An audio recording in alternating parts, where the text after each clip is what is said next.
All right, Deja, thank you. Several Kansas school districts are sounding an alarm over a proposed bill in the state legislature that would allow students to transfer to any district in the state. So the K-12 Education Committee backs this bill. Let's get to KSHB 41 News reporter Daniela Leon live outside the Turner School District in KCK to explain all sides of this proposal. Daniela, what are people saying about this?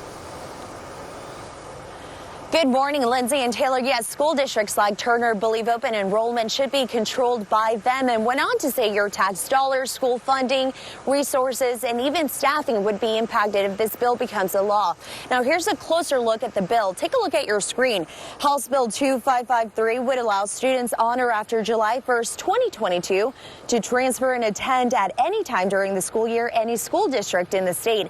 And by January 1st of 2023, each district would need to have a policy in place to determine how many transfers they can accept at each grade level. Each district would be required to submit to the Department of Education the number of student transfers approved and denied and any reason for a denial. Districts can charge tuition or fees to non-resident students, and in addition, every year 10% of all Kansas school districts will be randomly audited.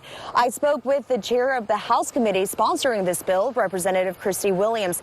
Now, she told me she believes this bill serves the best interests of all Kansas students and says the money should be following the student. Williams explained this is a concept that works well among private schools and thinks this can be done in public school settings. Here's what she had to say in response to the proposal, receiving criticism from school districts and the Kansas Board of Education.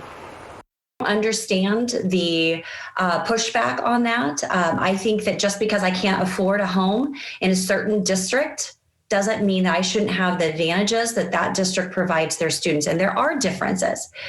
In terms of the legislature should stay out of our turf, if you will, I would say that the Constitution puts the Kansas legislature above any of these other entities. We are there to make sure that the improvement of students' outcomes exists.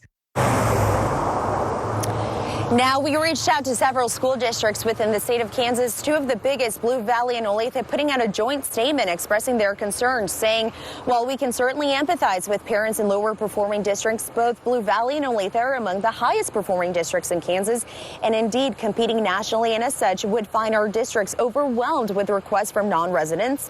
Without intending to sound elitist, it is nonetheless true that housing costs in our districts often provide a check on resident student growth. Now, they also went on to say local taxpayers would be paying for non-resident students as well, and this bill does allow for students to transfer at a school district at any given time throughout the school year, and districts say they can't guarantee they will have enough financial resources to be able to meet that demand.